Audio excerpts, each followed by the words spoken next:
are even, yeah. So I think everybody here, where's Sabrina? You know, is that her right there? She is right here.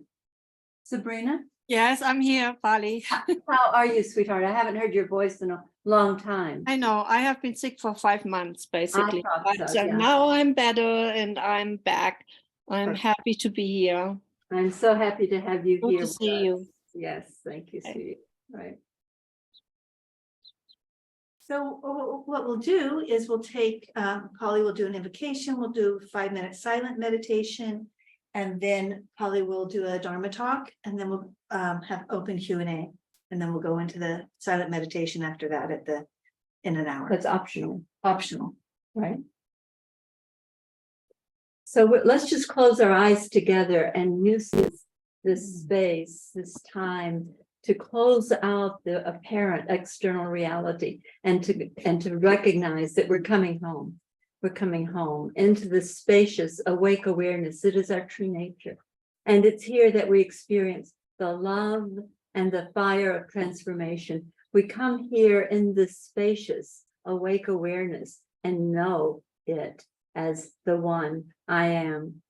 And from this place, we recognize home and a way back to home whenever we're feeling caught out, magnetized into an external reality, whether it's our mind or the environment. This place, this space, this true nature is always available. And that's amazing grace. And I am that.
It's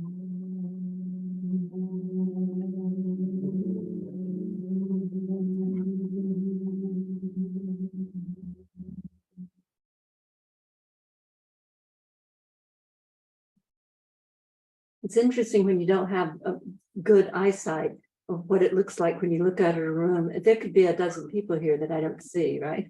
It's like, well, whatever. But the point is that we're here together to look at, to be together, to from the perspective of awareness, to perceive, to look at what's going on in a way that underpins and helps us to come home to our true self.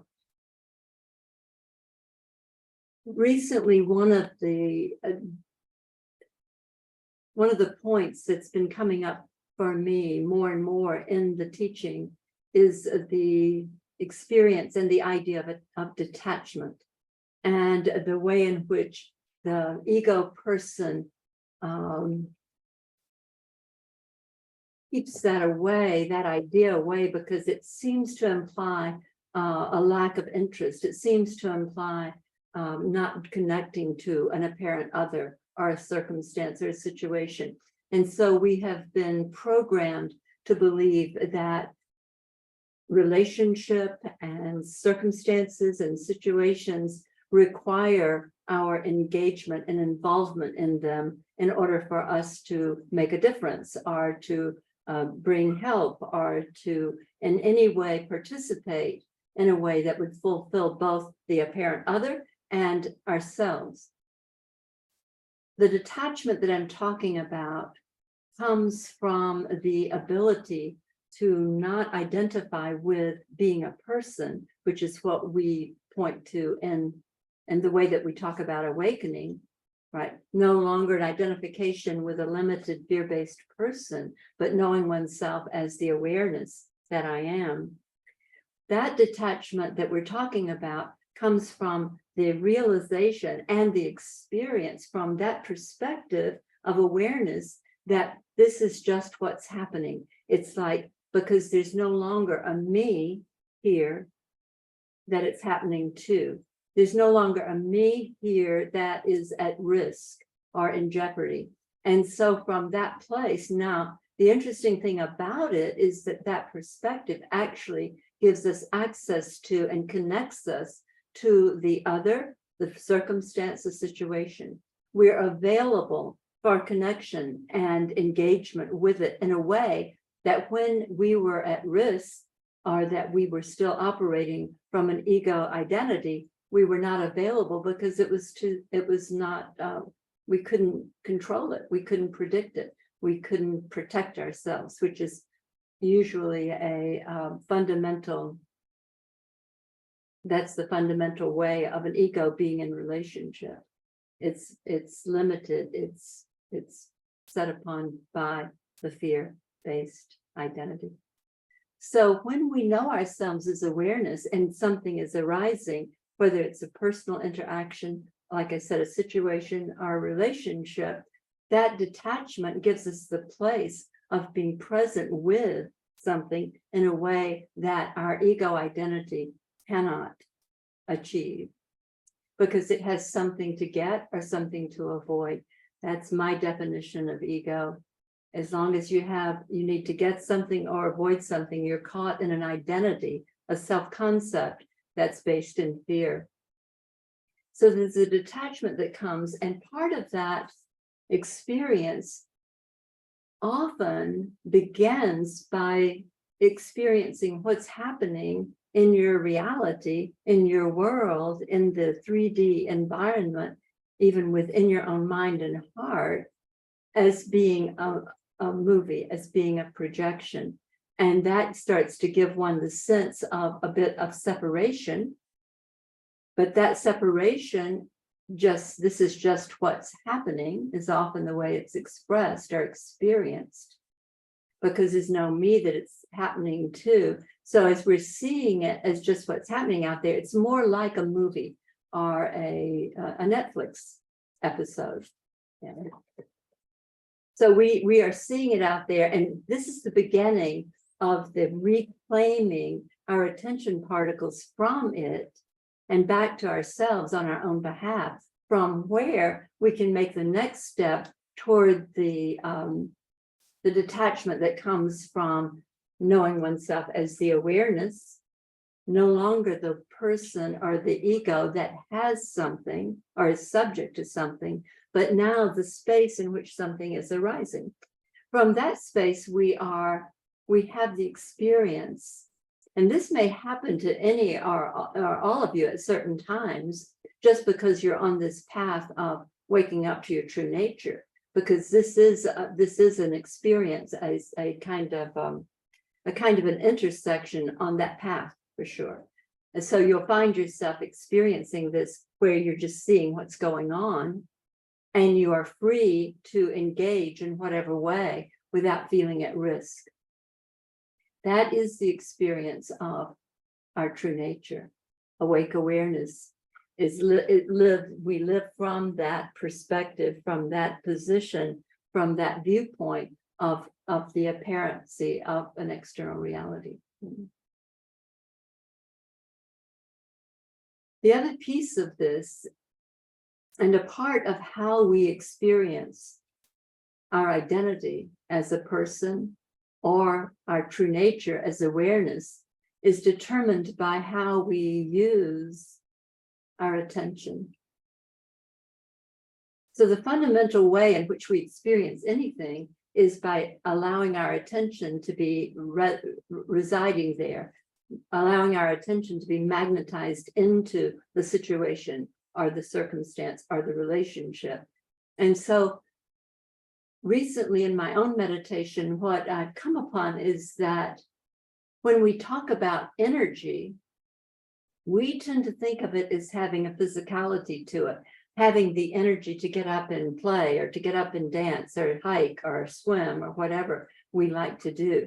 And that is a certain kind of energy at the physical level. But the true energy that we have that is fundamental to our experience and to our creating our reality is our attention. That's the energy of consciousness. So wherever the attention goes, then that's the energy of that connection. And now, if we're giving it away to something out there that we don't want, then we're caught up in energizing something that we don't want. And then we wonder why things don't go better, right?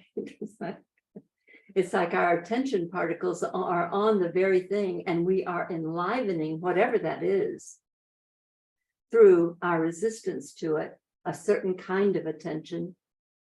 So when we go back to the what I call the installment of the identity that's created by the conclusion out of the early childhood wounding, we find that our attention at that point, perhaps if it may be pre-verbal, you may be 2 or 3 years old, but the attention has been like this as we've incarnated, coming into a physicality, and we're having the experience of being in a body.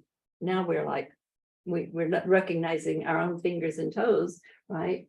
And then something happens, and what pulls us, magnetizes us into the external. Maybe mommy didn't show up for our feeding on time, but something happened. Maybe mommy and daddy are fighting, but something happens out there. And from this place of being, and this is just a way to talk about it because it's not specifically accurate to all circumstances, but this is a typical way that it happens. We're all enclosed, present as this embodied experience, and now something pulls us into an external. And at that point, I often say, at that point, authenticity goes out the window, because now you are calibrating and in response, interaction with the out there, where things are not okay, right? That's the first sense that I think any infant or toddler or whatever the child gets, is that something's going on out there and it's not okay. And it doesn't bode well for me. So our attention is out there. And in that, we began to, with our attention out there, try to figure out what's going on and how can I make it better, or how can I not get the brunt of it? How can I be so that the out there is not feeling as if it's going to hurt me or leave me or reject me? So with that, these what I call adaptive behaviors may turn out to be always a smiling baby, right? Always the one that's helping, always the one that never cries, always the one that cries all the time. Whatever it is that we think we can make an impact out there, we employ that, because now we are a creature of our environment. Initially incarnating, we were identified with the embodiment. Typically this karma brought in through the body, but that's another story. This story is the pointer to how we become inauthentic, because it's incumbent upon us that we behave in a way that can make this external not feel so scary, that we can influence this external so that we don't feel that we're left out. We can try to do whatever it takes so that these caretakers, whomever they might be, are this teacher in some cases, if we're a little older, so that we can feel that we have it probably, I don't know that this is accurate, but it probably feels like that we have some support, or that we have a lifeline, or that we have a way to be with what's going on, so that we don't have to be so scared. So as that happens, then our natural way of being in the world, which got thrown under the bus when we decided that we could be the good girl, or that we could be the noisy girl, or whatever. When that happened, we are now caught up in an external reality, and we are using the external reality to help determine what our behavior should be. We're not going to ever, from then on, telling the truth. We may think we do, yeah, but because that may be our adaptive behavior, to confront or to impress or to stir up or tell the truth. But typically what we're doing is to try to influence the external behavior of the apparent others. As long as that's our goal, then we are more in response and in reaction to what's going on out there than we are to our true nature, to ourselves. We've now self-abandoned on behalf of the external reality. And that's what continues throughout our lives until we turn around and come home to ourselves, which is what everybody who's with us today and who shows up here week after week, that's what everybody's about. It's about coming home. It's about turning around to be back with your true nature, with yourself, and to know it as home, and to know it as safe, and to know it as the experience that every one of us has had, either in meditation or an altered state, whether it was plant-based or just through a setting of being in nature.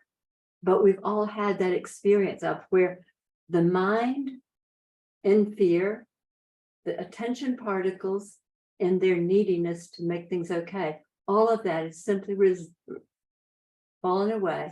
And we're here now knowing this, that knowing is the one I am. I think there's somebody coming in there. Yes. Priya. Come right in, sweetheart. Yeah. So with that as a kind of starting point of that dynamic, I'd like to engage with any of you with the ideas that may have evoked, and the possibility of seeing more and seeing more clearly from our interaction. One of the things I know for sure, having experienced this for years now, is that this is a one mind. And it's not this one, it is the one mind that we share, out of which arises whatever potential there is here for more clarity, for the one I am. If each one of us can say that. So you can either raise your hand in the room, or if you're on Zoom, go ahead and hit the reaction button, raise your hand up, that's there.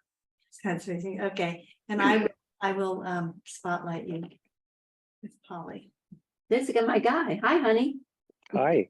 Yeah. Yeah, I just wanted to circle back to this notion of suffering again, as the kind of spur for reclamation of the natural state. Like the thing that you just described as a kind of state of emergency that commences almost right away in existence in the body. Right. And then there are various points at which it becomes intolerably painful to identify with the exterior world. And so there's a kind of radical reclamation, or a kind of turning back toward the source or the self, and to that internal energy. And there's relief in that. And one of the things that I was thinking about in terms of the 6 steps, just the way that the trigger is itself a site of suffering, as a kind of small but real and kind of radioactive nodule or kind of nugget of suffering, which is the whole thing of the 6 steps. There's no 6 steps, there's no process without that initial thing of the triggering. And I always felt, when I was doing this a little more methodically, that I was expected to celebrate, because it's gold. To find myself triggered was a sort of celebration, because here at last was this lingering or unnoticed bit of unresolved material that I could get at through the trigger. And at the same time, I always thought that was utterly perverse, because I was supposed to celebrate the fact that there's anything left to do. I thought I was all right. I thought I was good. And here is this, not only I have a trigger, but I have this sort of platform in which I'm expected to sort of go, yay, here's gold. I can trace this now. I don't want to trace it. I don't want to have anything be wrong anymore. I want to be good. I thought I was good for a while, and here I'm suffering again. And it's maybe in a minor form, but a trigger is a trigger. And I'm a little bit out of sorts with myself. I may be really angry. I may be really just upset. And yet, from whatever perspective I take on that, I do have to come back to the acknowledgement of it as a value, of suffering as a value. And yet it's not something that you can contrive. And so when it happens, it's actually real. Exactly. You know what I'm saying? Yeah. And that it can't be contrived any more than the reclamation can be contrived, right. I guess, right? Yeah. That's right. So anyway, I was just trying to kind of integrate that idea of suffering in a kind of traditional spiritual context with this notion of the self, the 6 steps I was going to say the 6 steps to separation, but it's only 1 step to separation. You don't need 6. No, you don't need 6. Anyway, I thought that was, and I wanted to hear your thoughts on this notion of the trigger as a goal, as a perverse kind of gold, as a and just the trigger as suffering in this broader context of something that seekers have come to, like Ram Dass is very clear on this. He says, I love to suffer. When I'm suffering, I'm so happy. Here it is again. I get to suffer again, right? And I always found that also intolerably weird and counterintuitive and unhealthy, in a Nietzschean sense of unhealthy. Like, the hell with that. That's sick. Right? That's sick in the kind of way that Nietzsche saw Buddhism as sick, or Christianity as sick, because it was a slave mentality, right? So anyway, all of that. Bravo. Yeah, well, it's the thing about denying or turning away from what one has created themselves is probably the true perversity, right? Because we've created something that at the heart of it is we deeply intuit that it's not it. We've created something as a substitute to interface and interact with a projection that is informed by what we've created as a limitation and a separation. So it's a slippery slope in there, this territory that you're pointing to. But the reality is we have such, there is such, I mean, it's like it's imbued with hope and possibility to know that I can move out of, I can reclaim my attention from where I have struggled and suffered and felt defeated and felt wronged and felt victimized, that there's a way I can turn and come back, and I can start to see what it was through that trigger, because that is the valence, that's the experience of what has caught me in a truly untenable dynamic. So it's like, and I do think it certainly lands as being perverse to welcome it, but that's the road sign, that is the direction to coming home. Is there any other kind though? Yeah, is there anybody else up there? No, I don't mean that. Is there any other kind of road sign? Is there any other kind of avenue to the reclamation? That's what I'm asking. Right. Well, there can just be the inspiration, right, that dawns, and most everybody here and on this call, most everybody's had that experience. It will be, and it often starts in childhood with the experience of oneness with like the blossoming pear tree or the ocean or whatever. Those are certainly indicators. Those are road signs in a way, but they typically don't grab us enough. You know, they're not going to be, it's like, oh my God, that's so wonderful, and I am that. And then we turn around and go to the relationship where we're sure that it's somebody else's fault, that everything's turned to shit. So it's like those are not as grabbing, and that's why they're not so frequently pointed to. You know, I mean, last week we talked about, I often say you don't wake up walking through the lavender fields. Yeah. You typically are going to wake up because something's got your attention. For this body mind unit, I had created such a conflagration of fear and blame, and I mean, it was impossible not to, in order to just survive, to get one more breath, you know, I had to watch it just fall away. And was at the place for that to occur. But anything that stands in your way of absolute freedom, absolute peace, absolute Satchit Ananda, anything that's in the way of that, you want to know it and you want to see through it. Maybe. You maybe want to know it and see through it. The freedom is on the other side of that.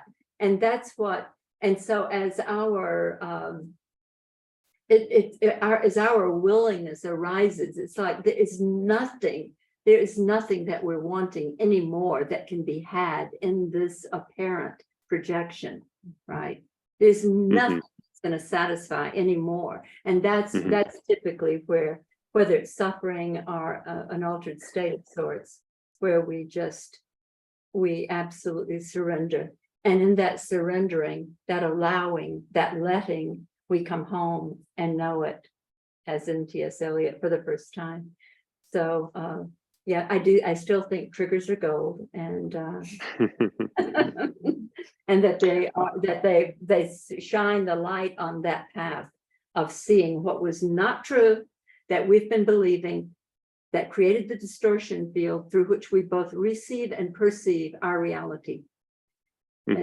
And it has to be dealt with, because otherwise, I mean, you can go on the wheel, and we all will, if we're, you know, that's the thing about waking up now as a body mind, is that the opening into reality as not caught and limitation and fear, which this one is what's potential.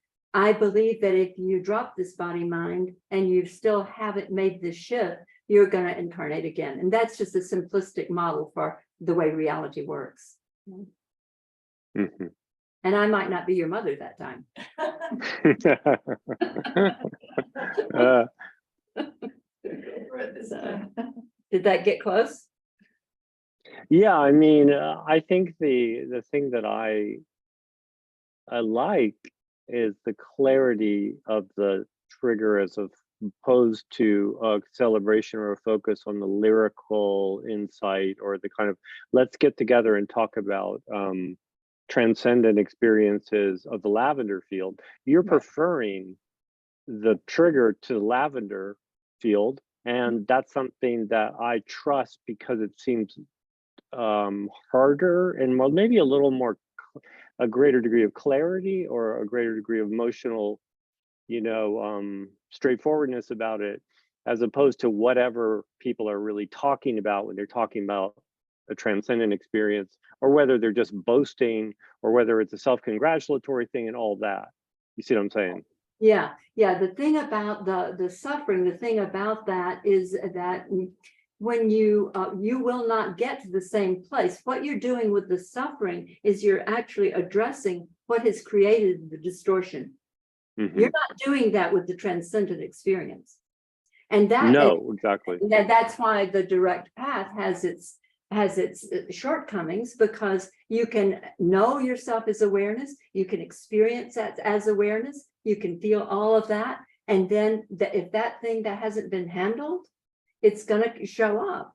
It has to show up because and so the reason that I believe this path combines the direct path of knowing oneself as awake awareness at the same time that you are disposing of the dynamic of ego identity, fear-based identity, is the combination that and that's what I experience. That's what this body mind experience. So yeah. Yeah. Thank you. That Yeah, was a good that one. helps. Yeah, Thank good. you. Mhm. Anyone else in the room or in the Zoom room? Let's talk. Most of you know the story about my granddaughter in Oregon. She was about 8 years old, and I was doing a phone session in my room, and she was outside the door with one of her little friends, and her little friend said to her, "What does your grandma do?" And Bella says, "She talks." So it's that's the go of it. That's the deal. That's the deal. Yeah. The brilliance of the 6 steps is that it uses what's happening here to point the way to what's causing the matter. And that does not occur, and this is just going back to Thad's inquiry, that doesn't occur when we have an awakened experience necessarily, because that's who we are, so it can happen that way. We can do LSD or ayahuasca or MDMA or whatever, or plant medicine of any kind, and have that opening into the true nature of our consciousness. We can do that through meditation and through fasting and through many different vehicles. But once we are present in our projected world, the distortion field is only experienced and seen through the behavior or the experience of the trigger. So it's, and because the 6 steps I found about 7 years ago, and I was so gratified and so grateful for it, because it gave a protocol as a way to go about dispelling and seeing through forgiveness, which I had already intuited was the way of it, but I was using at that time Ho'oponopono, which is the Hawaiian forgiveness technique. So, Yeah, Lizzie. Well, it's my first time hearing you speak, so if if it's okay, I would love to hear the 6 steps. Great, yeah, thank you, Lizzie. I appreciate that. Yeah, the 6 steps start with, like that pointed to, being triggered. I am upset, right? I am hurt, I am whatever, right? That's step 1. I am triggered, I am upset. Step 2 is, and this is sometimes a high bar for people because it already calls into your awareness that the second step is the acknowledgement that that trigger, that upset is about me.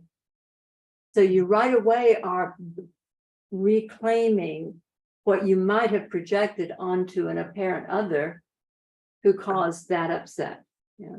So right in the second step, it's about me. That's the acknowledgement about I have access to this. It is about me. It's my upset. Yeah, makes sense to you?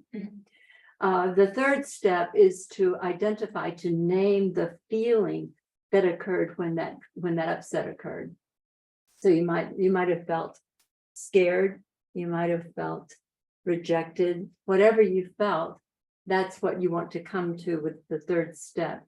The fourth step is just through free association and through that feeling experience, go back, allow to the earliest time you experience that feeling to arise in your memory. The fifth step is the experience of, in that evoked memory from this trigger. The fifth step is to experience what you believed about yourself when that happened to you. And it may have been pre-verbal. It may have been a birth experience, a birth, you were being born. It may have been when you were 2 years old or 3 years old. But typically, even if you don't go back to the earliest, you will have had many experiences that were evoked from this conclusion that we have accessed through the experience, the feeling experience. Right? So that's the fifth step. What did I conclude when that happened to me? I was 3 years old and I was trying to get in to get mommy's attention and she shut the door. And in that moment, I believed that I don't matter, I'm not important. And the sense, the animal sense of that is that I'm in peril. So the sixth step is, once you've seen that that was the unavoidable conclusion of the little girl, then, and with the sixth step, with the light of awareness shining on that, I forgive myself for ever having believed something that could never be true. It's really happened and it was unavoidable, but the conclusion was simply not true. The reason that we can come to an untrue conclusion is because we've incarnated into a reality that's based in the frequency of fear, right? So we're already party to this game here, this game of separation and fear-based identity and needing to get something or avoid something to be okay. So after you've seen what your conclusion was, and there may be many similar dynamics that you get to a similar conclusion or a slightly different one, but once you've seen what that identity conclusion was, and then you now have access to experiencing awareness looking at it, right? You've got that conclusion. This is like Byron Katie's getting your mind on paper. You've got the conclusion, you're seeing it. It's like it literally got implanted. It got, whatever the word I'm trying to think of, installed. It got installed and it's been running the show ever since. It's created a distortion field through which you perceive and receive the external reality. Anais Nin said, you don't see the world as it is, you see the world as you are. Others have said, the reality is in the I, the identity of the beholder. So now we're looking at how does that distortion come about? And we've seen that conclusion is what installed that distortion field. So having seen that, it's awareness that sees that, right? It's awareness that sees everything, right? It's some things we just identify with. So as the awareness of that is available to you, you can literally forgive yourself, and forgiveness means realizing that what you had concluded was true was never true, and to reframe probably, and to re-acknowledge what's true about you. I am the awareness in which all realities arise. That's my true nature. I am not a fear-based identity who believes she's not good enough or that she doesn't matter. So that's the way the 6 steps goes. But we'll make sure that you get a PDF of those. Do you have that, Marcy? I do. Cool. Thank you. Thank you, sweetheart. Thank you for being here today. I'm happy to be here. Good.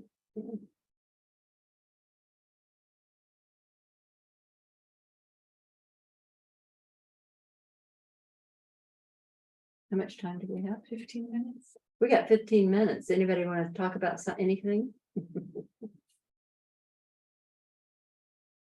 So quiet. Yeah, Priya. There you go, Hi. Priya. Glad you got here today. Yes. Sorry, okay, No problem. anyway, I'm here now. Yes. Thank you. This conversation reminded me of being at the last Sufi camp, and I was in complete bliss. I was just so ecstatic. And yet there was so much suffering around me. So many people got sick at that camp. Mhm. This was in 2019. And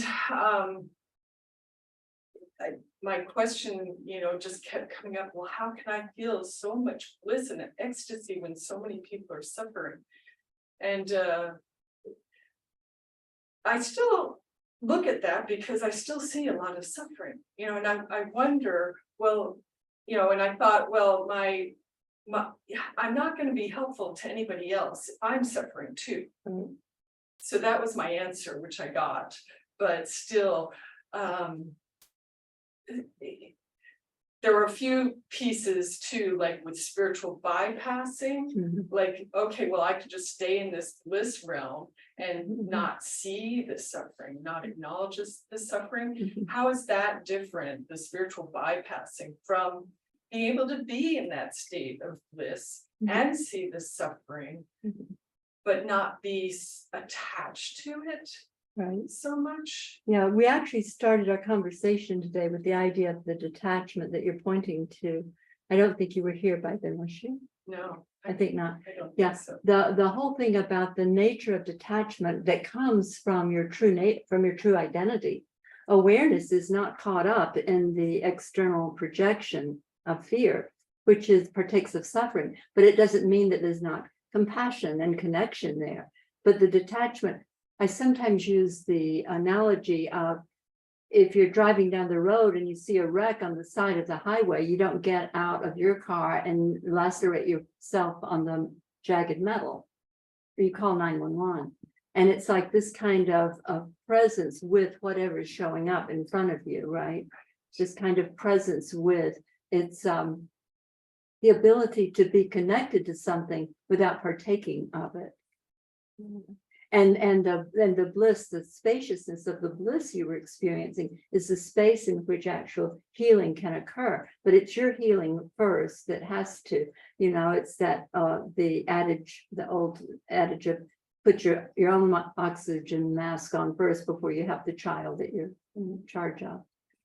So it's like once you are there present, then something may come in your field, in your proximity, that there is something specific to do or offer. But it's, the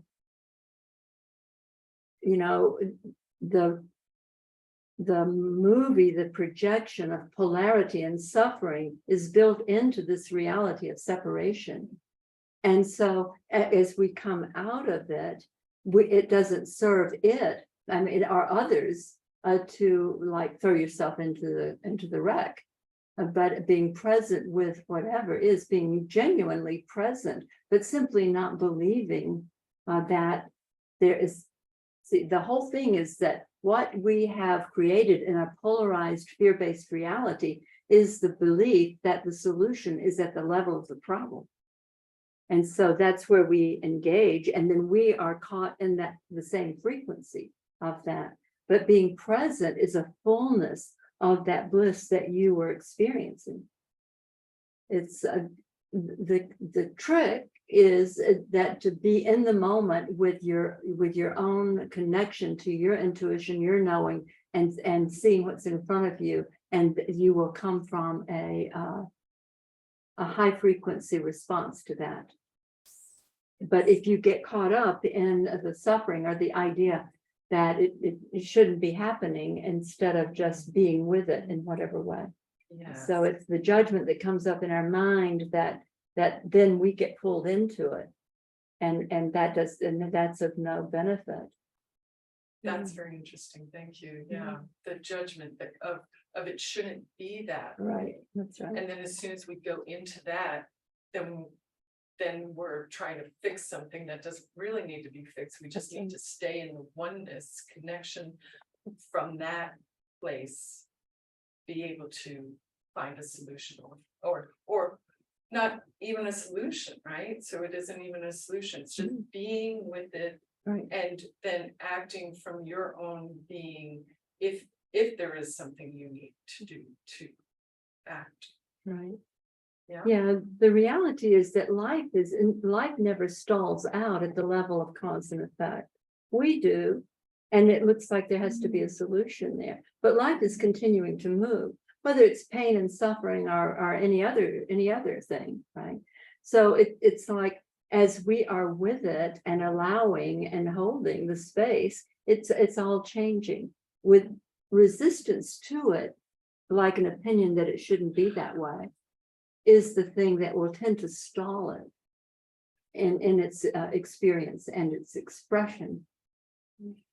So how, as a mother, do you so what comes up for me as a mother is my daughter, worrying about my daughter. Mhm. And I try to tell myself, okay, be the warrior, not the worrier, and just remind her of her own true essence. Just try to stay positive rather than, well, why didn't you get your test on time? Why didn't you get this done? Or, why aren't you able to do better time management? And that's where my mind is going. But then I have to realize and relax and go, she is learning whatever lesson she needs to learn. She'll get it eventually, and so just trying to, I think being a mom is the hardest, to not, Right, project and worry about right. your. Well, I your think that child.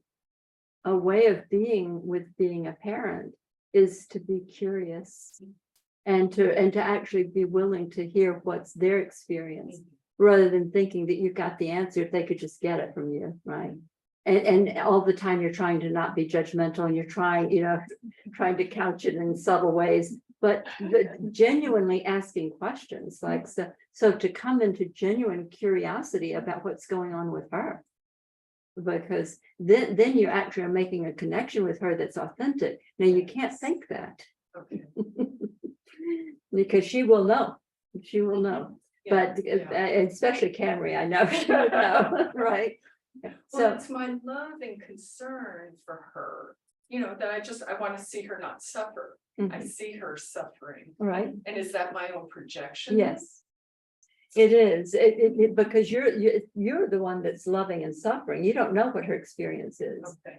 I mean, it may be obvious to you that she's suffering, and she may be expressing that to you. Yeah. But the field of allowing everything to move, it's like, because your judgment of it and your idea that it shouldn't be happening is resistance to it that will that will feed it. So allowing is, it's that's awakening, is allowing everything to just be what it is. And that means that you're not saying a spiritual bypass thing is like, it is what it is, right? Well, no, it is this is it. And that's a difference. That's a different frequency. Yeah. Thanks, Priya. Yeah, it's very helpful. Yeah. Thank you so much. We have about 5 minutes if anyone else has something you'd like to ask or say, or Well, in this conversation for myself, I'm just thinking, it's just kind of this crazy narcissism that thinks, I know the solution, I know what you need to do, I know the future. And it's very bizarre. I mean, it's such a habit that I can project into the future with such perfect knowledge and then control you in a way to make sure that's going to happen. It's just, I mean, we think Trump is a narcissist. I think all our caretakers are narcissists too. It's like, how the fuck do we know? I think that's right. And the freedom that comes with knowing that you don't know, right? You're off the hook then. I just said that to a client today. He's this massive caretaker. And I said, I'm going to give you a secret mantra. He goes, okay.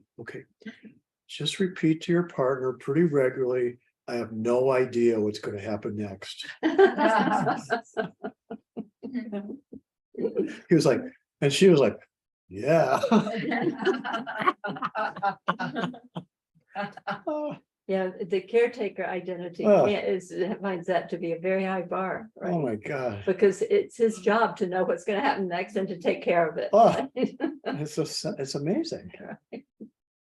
Yeah, everybody's off the hook with authenticity, but it's a high bar because that's what we gave up, as I pointed to earlier, in describing the dynamic of the installation of the belief that's been creating your reality for this whole lifetime, for sure.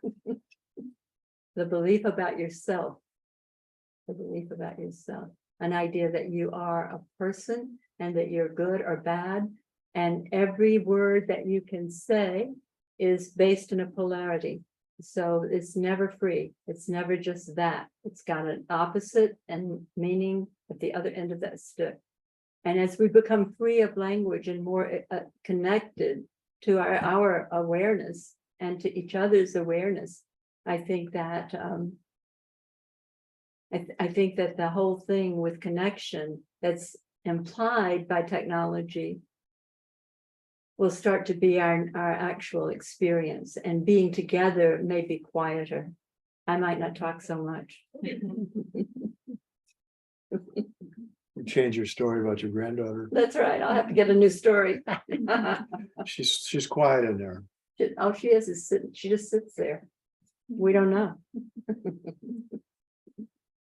Okay. There's been a miraculous transformation on Zoom.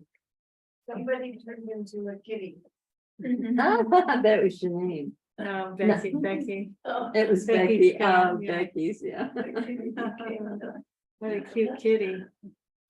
Who are there? What are they talking about?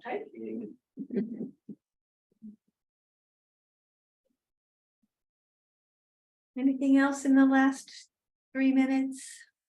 Otherwise, we can just take a little break and then go into meditation. Anything else you want to say, Polly? I'm so glad all of you were here. I appreciate it.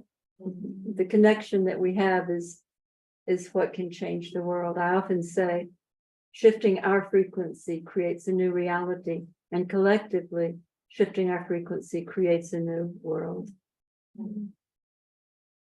Thank you so much. And again, always, if anyone would like to support Polly, Donna, that would be lovely. Appreciate that. All right, let's take a short break and then come back in 2 minutes. For anybody who wants to stay and meditate, we'll do a 45-minute silent meditation. And you're welcome to leave at any point. Good night. Good night, Polly. sweetheart. Good night, honey. Good night, Robin. Good Bye. night.